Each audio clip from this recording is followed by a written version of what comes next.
What's up, folks? Aaron again. Today we're going to play with the suspension a little bit.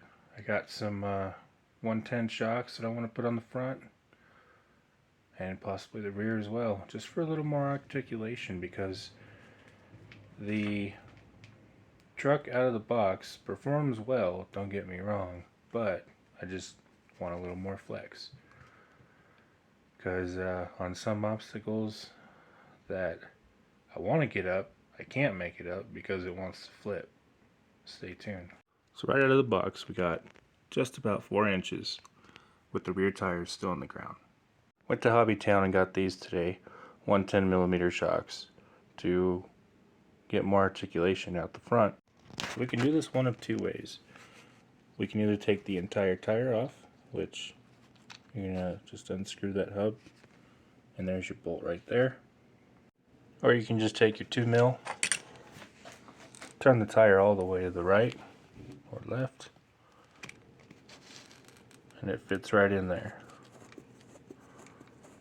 Same for the top.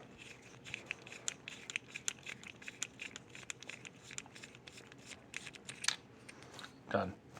These are pretty nice shocks out of the box. And you know what? I think I might just put them on the Capra 18 instead. In comparison, see how much the stock shock is compared to the new shocks. So I'm going to leave a link in the bio to another page called AJ's RC explaining these shocks, because you get these springs, 3 different types of springs, like easy, medium, and really hard or stiff, whatever you want to call them. The spring is internal, so that you have a little bit of give, but it also makes it to where they don't unload when you're going up an obstacle. Already you can see the stock shock, how much it droops, and how much better this shock is. You know, cool. So I got both of my shocks installed. One thing I noticed though is that the front axle is not straight. The chassis. The right side here needs to go back a little bit.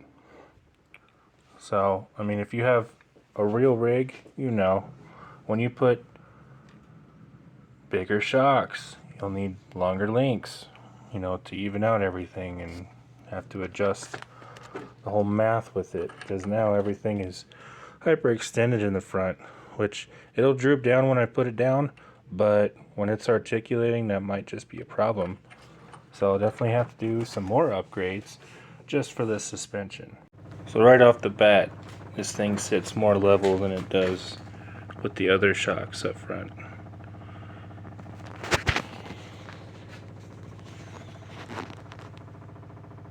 Looks good. But yes, I'm gonna have to adjust the links or get longer links so that it performs properly. So this is more like it. So now we're getting from the bottom of the tire to the ground about 5 inches. That's awesome. But in reality, if you had a real car, shit, I don't even know what that would amount to. I'm trying to think. Because this is how my Jeep flexes out. I got a 3.5 inch lift on that sucker with 37s, and it flexes crazy. What's up, folks? So I ended up taking those Desert Lizard shocks off the front, and I put them on the rear instead, and it did a whole lot better, because that's a Toyota body, and Toyotas have leaf springs, right? So seeing as how those shocks were a lot more stiff, I put them in the rear as if, you know, we had leaf springs in the rear. That thing crawled so well today. I met up with a new friend in the community, and we went crawling at the spot we both go to, I guess, and it did great. It made it up stuff that his buggy was making it up. some things are undoable, but most of it did pretty well. Check it out.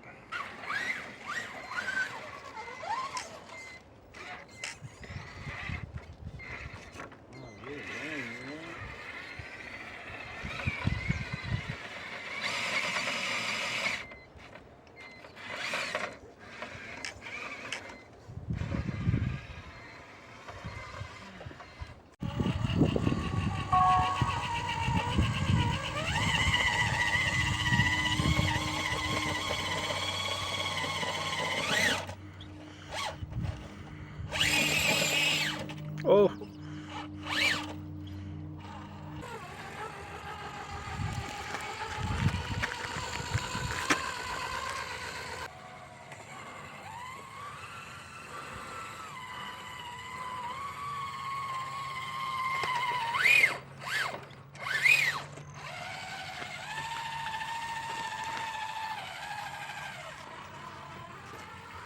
Driver.